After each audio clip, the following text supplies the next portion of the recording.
Hello, good people. Welcome to our show. Hello, bad people. Welcome to our show. Hello, anyone. Welcome. Today we are going to discuss more about AI, about SEO, about digital marketing, how to get results. Especially today, it's very important in the AI era when we need to adapt everything what we have. I'm so excited to discuss all these topics with Andrew Skolkin. How are you?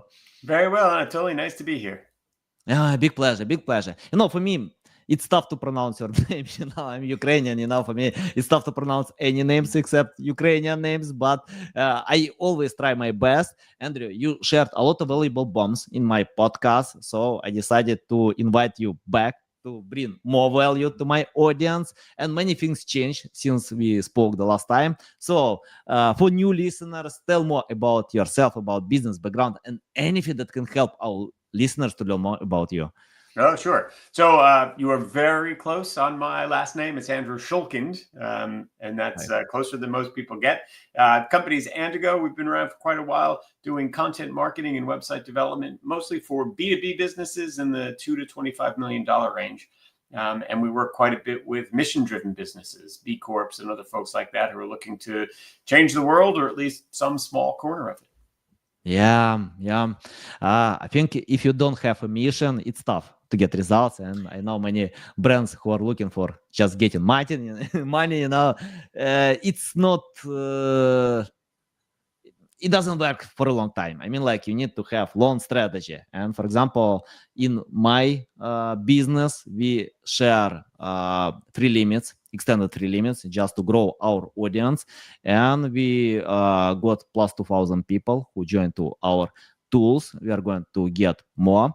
And we started by sharing free limits and to learn customer feedback. If you create anything new, you need to learn feedback because many things are unpredictable. You need to consider them. And Andrew, can you tell about your way, how to find the right mission? I mean, like I know some big brands don't have specific mission. Like Apple make difference, like many other well-known brands. So tell your way how to find this mission.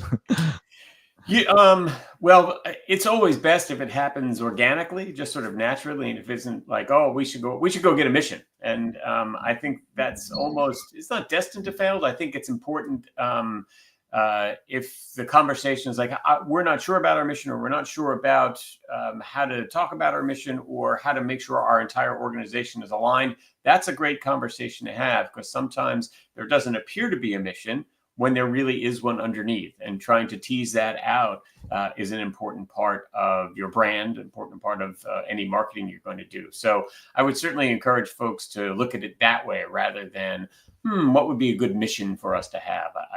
I think it really does need to be a little bit more authentic than that, to use a popular term. Yeah, Andrew, I opened your LinkedIn profile because I like to open LinkedIn profiles to learn more about someone who can speak in my podcast, to change what changed since we spoke last time. And what I can see, your quote in your background, you don't want to build a website, you want to build marketing muscle. So let's talk more about marketing muscle, because for me, a website is a must-have. It doesn't matter what kind of business you have, you need to have website. Because without websites, I don't know how to get sales on social media. You need to lead them in the right sales funnel. But can you tell about marketing muscles? How to build these muscles inside the website? Yeah. So you kind of captured right there in that little intro what this is all about. A website for the businesses that we work with, obviously, a website is really critical, because that's sort of central to part of what we do. And but you have to have the understanding that as much as you need a website in order to have a place where the conversion happens, right? That's the difference between B2B and B2C, where you might not really need a website. A strong social media presence or some other kind of presence can work. On the B2B side, you really almost always do need that website, but a website on its own is never going to be enough. A website on its own, I'm very fond of saying, is a really expensive business card.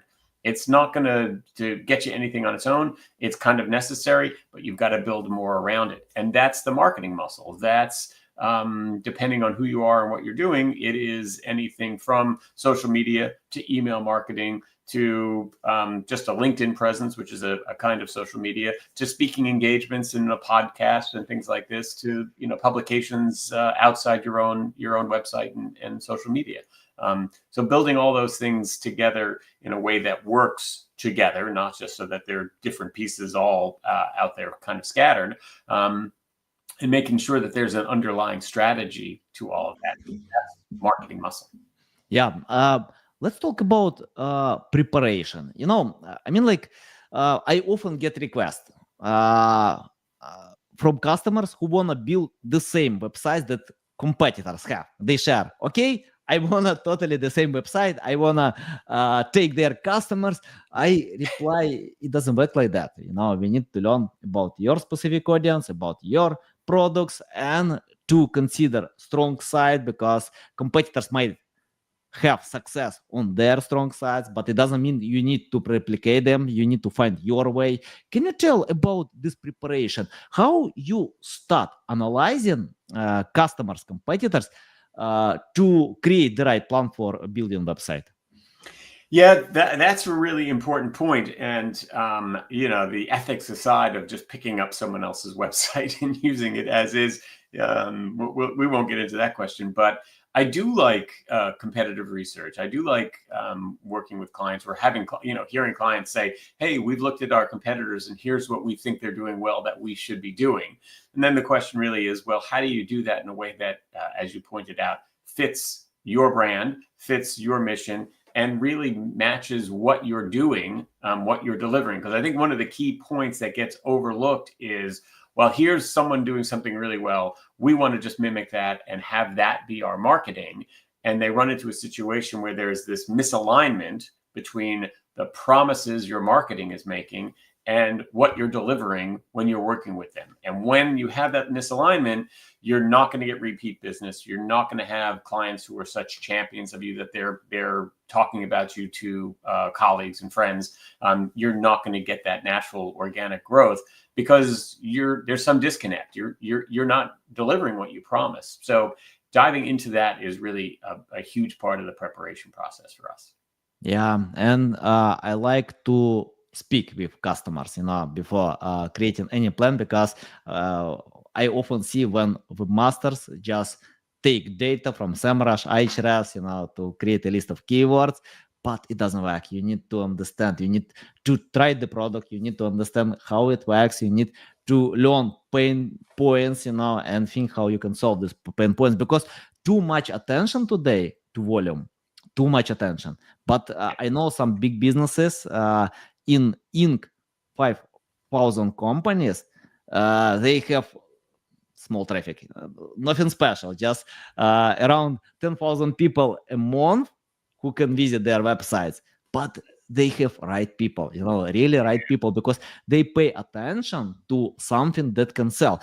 That is why, by the way, I like this new generative engine experience, because I think ChatGPT or AI mod Google can steal all top funnel, because webmasters often see this volume, like million people can search for this keyword. But okay, even if you get to position number one, it doesn't bring anything to your business. You need to get sales. You need to optimize for top for bottom funnel. And I think it's a good news for all industry that ChatGPT and any other AI generative experience can steal all this attention. What do you think about creating content for sales funnel?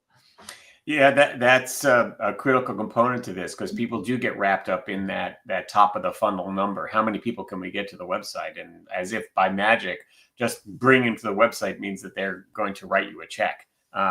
That's just not how it works. And I think that what we see in content marketing, and we fall prey to it ourselves sometimes, is this focus on the top of the funnel kinds of content, because that's easier, quite frankly, than the content that you need to have, that you need to develop later in the funnel, so that the goal is to have those people who visit the website self-identify and see themselves in whatever you're talking about on that landing page and want to dig deeper. And as they dig deeper, you learn more about them because you maybe have some gated content or just asking some pointed questions electronically. And they're consuming more and more content. You're nurturing that relationship over time. And you've got different kinds of content that might be more focused on ROI numbers that maybe aren't that important at the beginning. They're not thinking about that yet. They're thinking about, what's the solution to this problem I'm having? Or what are the range of solutions? How do I compare these different solutions? That's top of the funnel kind of content. And bottom of the funnel is, hey, what's this going to cost? How long is it going to take? Can you show me some proof that it really works for companies just like mine? And you've got to have that full range of content in order to have folks not sort of leaking out of your funnel at various points. Yeah. Andrew, I want to ask about one controversial statement that I often see, and I want to be honest, I disagree with the statement, but anyway, I want to ask your opinion. It doesn't mean that I'm right or wrong, so it depends on the situation. But anyway, so I often see when marketers create content for top funnel in order to bring topical authority. So if you have topical authority, you can give a strong reason for Google ChatGPT to recognize you as an expert, who have experience, and to rank content that can bring sales. I can't agree with that. I think even in bottom funnel or medium funnel, you can find many topics to bring this topical authority. What do you think about that? So tell me, you want to own a single topic? Let's imagine topic, what is digital marketing? Or about what is SEO? It's like top funnel. I don't think that you can get any sales if you have traffic with these keywords. But I mean, someone can create this content in order to earn topical authority. What do you think about that? Yeah, well, I think that there's a balance to be struck. I think that the Google tries to say that, whatever, don't write for us, write for your human audience. And I think that is excellent advice. And I think largely it's true, but I think there are areas where the search engines do want to see a range of content that maybe isn't 100% appropriate to an audience. So what you're talking about, it seems like very broad, very topic 101, right? Like it's just you're just defining what the topic is, which is important on some level, but the vast majority of your audience, of your desired audience, right? Target audience, the folks who are potentially going to buy from you, they've already figured that out. Right. So they know what SEO is, or they know what content marketing is. They may not know the ins and outs or how it works or what they should be thinking about when they try and evaluate whether someone's going to be a good fit to implement SEO or content marketing for them.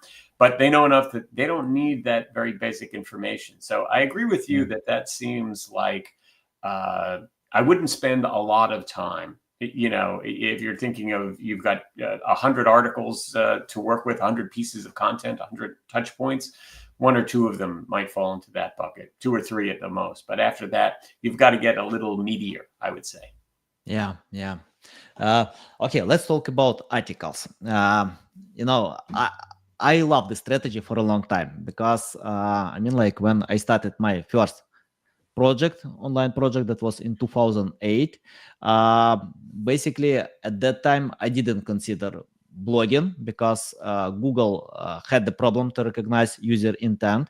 In 2011, things changed when Panda appeared. This filter of Google can recognize intent. So we started to write a lot of blog posts in order to get traffic.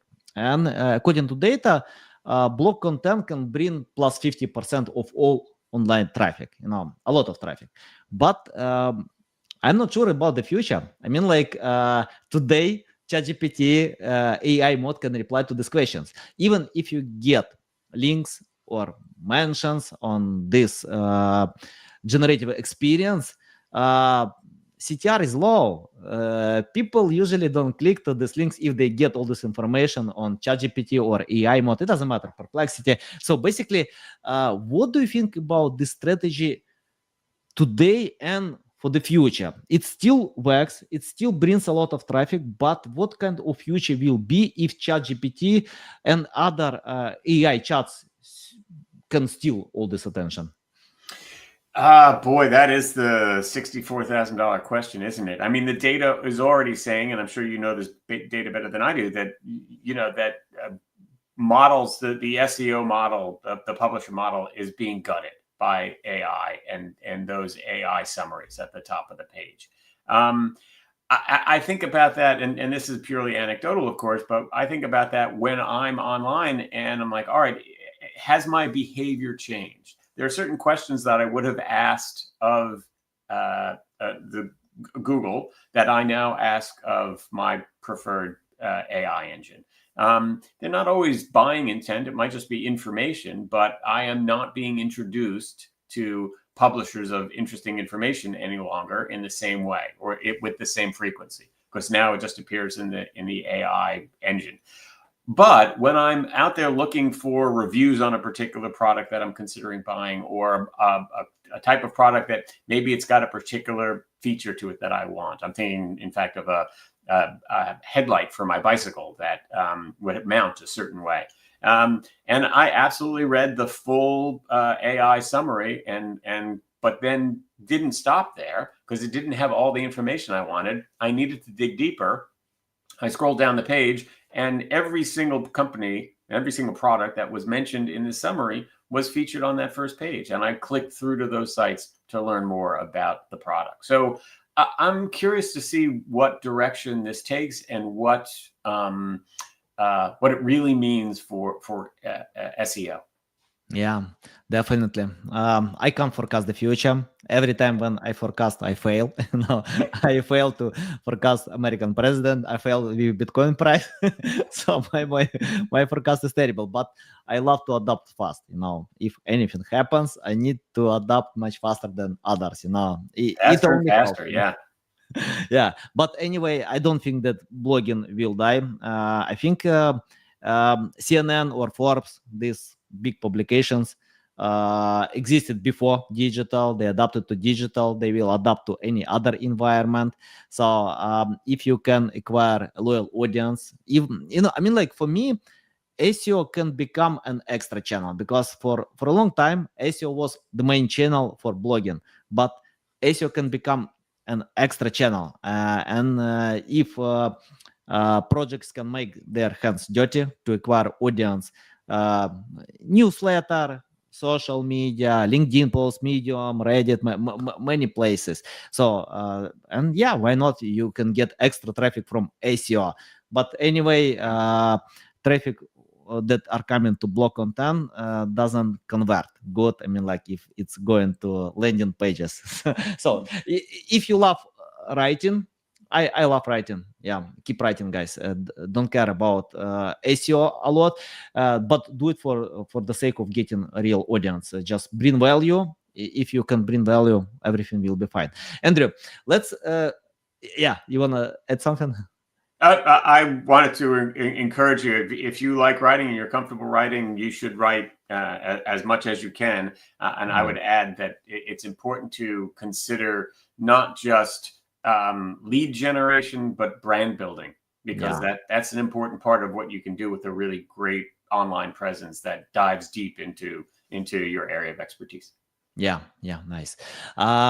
Andrea, I want to ask about another trend that's very important. About many guides appeal about geo experience. I mean, like, how to optimize for AI search, AI mode in Google, ChatGPT, and I usually don't pay too much attention to these guys, and most times I skip them, because I don't believe in these guys. I think, like, if you can find a way how to cheat or manipulate the system in a short time, things changing fast. I mean, like, 40-60% of all results in AI search changing in 1 month.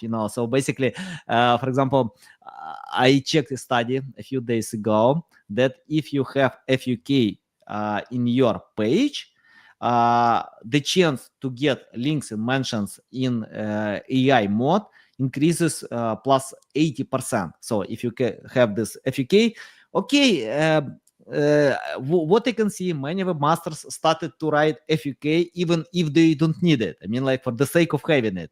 But things can change if Google can learn that it doesn't work in the right way. If UX is decreasing, you can lose a lot more. So, what do you think about all these geo guides that are popular today? Yeah, I have the same attitude as you do. It seems like short-term thinking, and you're always chasing some, as different, or I won't say unproven, but very difficult to prove theory that this is actually what works. And right now, yeah, it does seem like that question and answer formatting is really, really popular. It's hard to imagine it's going to stay popular for that long. So I think you're right. Those kinds of things are very short term. If you're okay devoting the hours and I don't know, brain power that it takes to weed through all of that and figure out, all right, yes, this really is going to work right now. Great, but otherwise there are more tried and true methods that I would pay attention to and try and be a little more thoughtful in the kinds of changes that I'm making and how I'm reacting to how quickly all of this is changing right now. Yeah, I think it's even tough to get results in the short term, because if things are changing 40-60% in a month before you Yeah. can create something valuable and rank, things can change, So yeah, it's better to pay attention to real quality for human being, because all these AI platforms, search engines think how to rank the best high quality valuable content, So the main goal, foundation, it's more marketing, go to this direction. Andrew, I checked your bio on LinkedIn, and I like how you can help businesses to check out why content marketing isn't working. Can you tell more about that? I mean, how to find out that content marketing strategy is wrong or implementation is wrong? Yeah, so there are a handful of things that come to mind because they're the things that we see most frequently when we start talking to a client who's looking to get better results out of their content marketing. One of the things we've already talked about is, well, you've got part of the model built, but you're missing the rest, meaning you've got top of funnel content, but not bottom of funnel content. And we could go into, it really changes from business to business, what kind of content that would be. So anyone in the audience wants to reach out to me directly, I'm happy to have that conversation with you free of charge. Yeah. We can talk about that and your specific needs. A couple of other things that we see is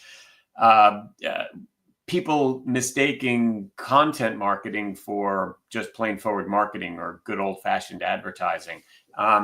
Content marketing really has to provide value to the audience. It has to be all about that. It has to be written from their perspective, through their eyes, answering the questions that they're asking, right? For us, B2B, people aren't coming to our website or our social media feeds or reading email newsletters because they're killing time. They're doing it because there's a problem that they're trying to solve. So making sure that your content really leans in that direction. It's great if you can write well enough that you are solving a problem for them while quietly demonstrating your expertise and your abilities and your experience. That's the sweet spot. That's really where you want to be. So that's I think more than anything, making sure that your content is really aligned with your audience's interests. Yeah, and we made a study about the most popular metrics, and volume is the most popular metrics in 19 countries. We checked 20 countries, and volume is the most popular in 19. Only in China, probably it's tough to measure volume with their symbols.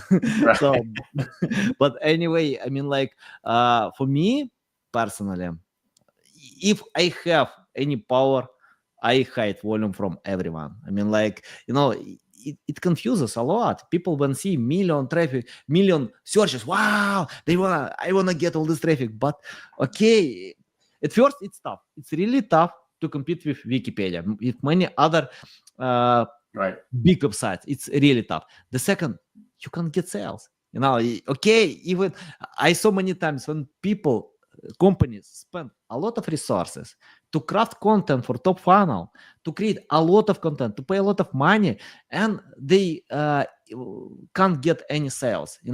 So it's tough to get traffic, but even if you get, it doesn't mean that you can get sales. So if I have this power, I hate volume, but I don't have it. So I still confuse people about that. For me, the most important metric, traffic value. When I check out traffic value, I can see, okay, if marketers are ready to pay for getting this traffic, it means it can bring results. Right. For me, it's the most important. That really brings to mind one of the first things I can remember learning about SEO a zillion years ago. Is the example that someone used when they were telling me about this was, well, if you search for insurance, that's going to be millions and millions and millions of searches a month, average, monthly volume. But if you search for small business workers' compensation insurance in New York State, that's in the hundreds, maybe 1,000 searches per month. But boy, those people who know that that's what they're looking for, they're motivated to buy. There's real high value traffic to that long tail kind of thing. And that has changed, of course. I mean, you can speak to that better than I can over the years, but it's still really true that you don't need big numbers. You need the right numbers. Yeah. Andrew, let's talk about B2B. The main difference, what I can see between B2B and B2C, anyway, we need to convince people. It doesn't matter. You don't convince company. You need to convince decision makers who can transfer this data to specific group to make this decision. Anyway, we need to convince people. Can you tell your methods? I mean, like how to learn pain points and how to find the right marketing messages to convince specific people to make some actions. Yeah, I mean very broad question. That is a really good question, and it is the kind of question that it'll change depending on who the client is and who their audience is. But first and foremost, you do have to remember that you are a person selling to another person. And you can't overlook the emotional aspect of what you're doing, of the message, right? So that's why people talk a lot about a story, a narrative. They're really being a way to create a connection emotionally with folks. It's not like selling chocolate or pickup trucks, in that B2C way that those kinds of commercials really come to mind, but it really still matters. And yes, there have to be numbers that, quantitative is going to be as important as qualitative in some ways, but they have to work together such that people have the feeling that this is the right fit for them. And then they have some data that they can rely on to sort of justify the decision almost. I think both are important. So thinking about story and who you're trying to reach and what kind of narrative is going to resonate with them, that's a big part of getting the right message in front of the right people. Yeah, awesome. Andrew, can you tell about your strong side? I mean, like, I know some marketers who are good with one specific niche. For example, someone is good with LinkedIn, can get million sales, just to pay attention to LinkedIn. And then many others can say you need to become on YouTube, on X, on many other platforms. They ignore. They focus on LinkedIn, and they're right because sales are great. I know some people who are good with email marketing, cold outreach. For me, I don't know. I tried many times. I failed. But I think if you have no experience in one specific niche, you need to craft the skills to go ahead. And when I spoke with this marketer, he showed me how he can write long emails. I never read long emails. When I get long emails, I skip. But he found a way to catch attention in the beginning and retain until the end, and even to sell. So someone crafted specific skills to become successful when all industry can say you need to write short emails. But he found a way how to write long emails. So can you tell about your strong side? Where you feel you are better than others?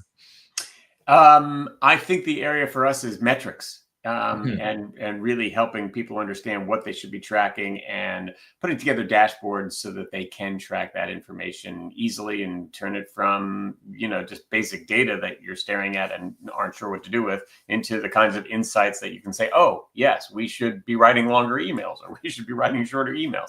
So I think that that's really important because it also, I think a lot of people without to flounder and just aren't sure and don't have the confidence to say, no, I'm convinced that writing long emails is the way to go for me and my audience. And so they wind up jumping from one marketing tactic to another without any sort of real idea about what's working, what's not, whether they should stick with it, whether they should tweak it, whether they should abandon it.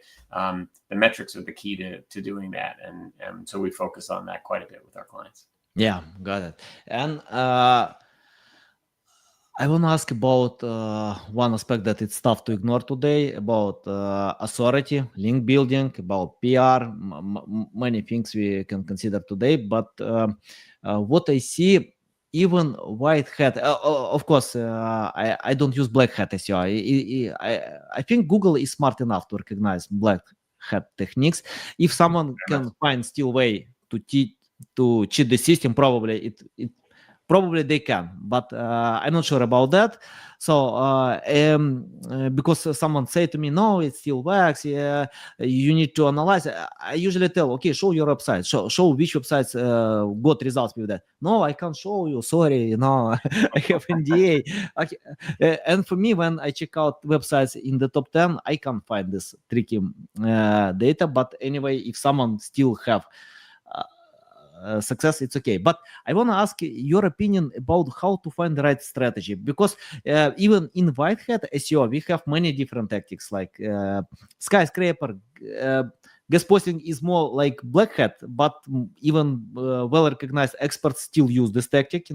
If you write quality, valuable content to other resources and get links mentioned, for example, if you write article to Search Engine Journal, you can get this backlink. I think it will bring value because Search Engine Journal can recognize quality and publish content if it's valuable. Can you tell your way how to find the right way to increase authority for specific websites? Again, there's no magic bullet here, no short of those black hat techniques that still don't seem to prove out necessarily. But it really is about the content, right? I think that's where the search engines are focused. I think that the formatting of the content and the exact nature and length of content, that has changed in and out over the years, but it's all about the content. So picking your niche and diving deep into it so that you're doing something different than the competitors are doing, that's a way to get that. You're not gonna, whoever's at the top of Google right now for whatever industry you're in, you're not gonna unseat them unless you have a tremendous amount of money behind you, a tremendous amount of time and real expertise at doing that. That's a big ask. That's a heavy lift. So trying to find some niche of that, trying to find some area of that that's a little bit overlooked that you can get into, you can own, and you can expand once you're there into that. It's the same people. They're looking for the similar kinds of tools. They're just using different language where they're looking for a particular part of it. If you can own that, that's a great way to increase your effectiveness. Yeah.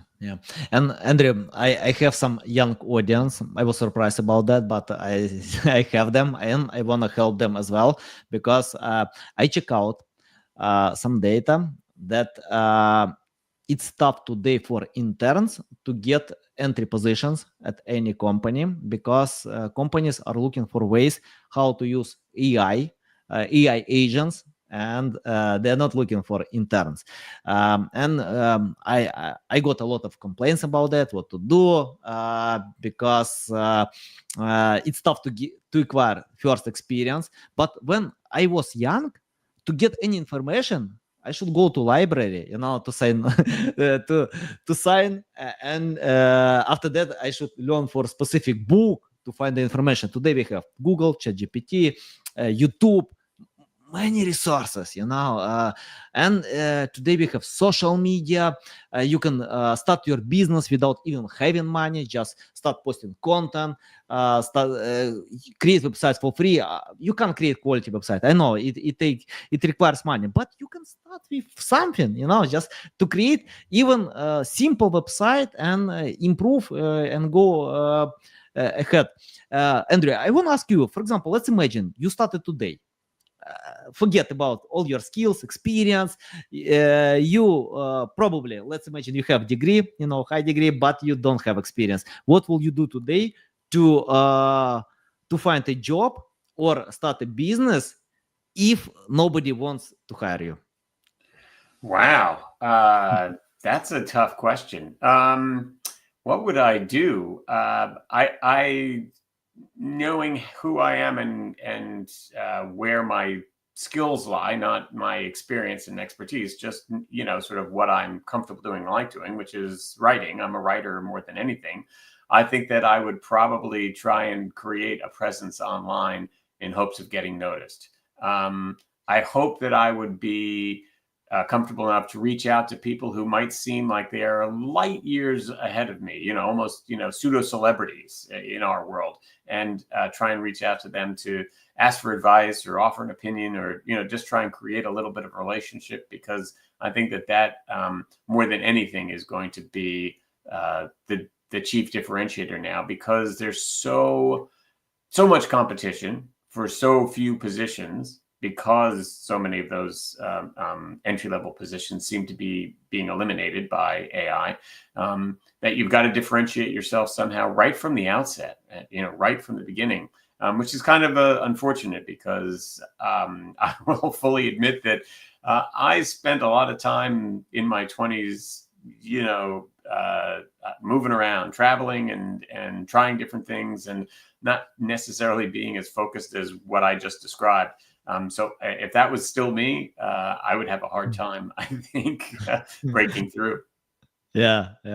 By the way, I think even today when we have ChatGPT or Grok, Claude, you still need to have these writing skills. I don't know how to manage ChatGPT without making your hands dirty, without writing experience. For example, if you ask me to write any good content about weight loss, I can't. I can set up just generic prompts, nothing special. I had this personal experience to lose weight, but I can't teach others. That was personal experience, and I think without having great writing skills, you can't move the needle. You can't go ahead. Without having experience in specific niche, you can't go ahead. You still need to write a lot. You still need to learn a lot. Then you can drive AI in the right direction. What do you think about that? Yeah, I think that's absolutely true. It also brings to mind this idea that writing doesn't necessarily mean blog posts, right? If you're comfortable in front of the camera, then you can write your own scripts, or at least outline them, so you feel like you're speaking a little bit more from the heart, a little a little more ad-libbing. That's fantastic too. That's a great way to get ahead and get noticed, and put content out there. Really depends as much as anything on who your audience is. Do they like listening and watching, or would they prefer to read? I think it depends on what you're trying to do, which is going to be more effective. Yeah, nice. And I have my final question. I ask about your past. We speak about future, present, and I want to ask about future. Okay, Andrew. Today, what we have today? Big companies lay out great experts. For example, Microsoft fired 9,000 people. Google fired many people. IBM 8,000 people. And I checked some data. Big tech companies fired 65,000 people, but their market capitalization grew. I mean, like, they got a lot money, they got a lot more revenue, but they fire people because of AI. AI can replace even big experts, because it's tough to get a job in Microsoft. You need to become very smart, and even these people can lose the jobs to AI. what do you think about 5-10 years? What will be with SEO, digital marketing, content creation in 5-10 years, and how we can adapt today for this possible future? Yeah, I had a conversation with a developer the other day who was sharing with me how a series of websites, there was a problem with the series of websites. There was a shared database underneath them, and the database had gotten corrupted. And he wasn't sure how he was going to fix this. And he was looking at it and was thinking, this really needs to be fixed today. It could take me days to get to the bottom of this. But AI to the rescue. He was able to write the prompts to fix the problem in an hour and a half. I forget exactly how long. And the conversation that we had, we said, look, I'm not a developer. I couldn't have done that. I'm pretty good with AI. I've got a lot of experience and do a lot with it, but I didn't have the background that he has as a developer in order to be able to make that happen. AI wasn't you couldn't just say, hey, fix this database and analyze what's wrong and fix it. And I think maybe this will change, but in the foreseeable future, that human AI interface is what's going to be critical. I think that's where you really have to develop the skills. Not just because it could take your job away, but because someone who uses AI better than you to do what you do, that's who's going to take your job away. 100%. And AI should be an ally. It can help all of us do parts of our job better. And we should be looking at it that way, trying to figure out how we can do that rather than just looking at it as a threat, which it definitely is, but there's a positive side to it as well. Yeah, and I remember one more data about that companies are willing to hire people with less skills but AI experience. So, I mean, like if you have less skills but have AI experience, it can give a strong reason to be hired in many big companies. And I remember around 15 years ago, probably 10 years ago, I don't remember exactly, someone came to me and asked, look at, so we have new digital currency. This currency will win the world. It's called Bitcoin. Do you want to buy like 1,000 Bitcoin? If you don't want, just buy 100 Bitcoin. I replied, no, I don't know what it is. I don't want to play this stupid lottery. And I denied this request. He asked only about that was around $100. For 1,000 Bitcoins. He replied, okay, just pay $10. No, I don't need this useless currency.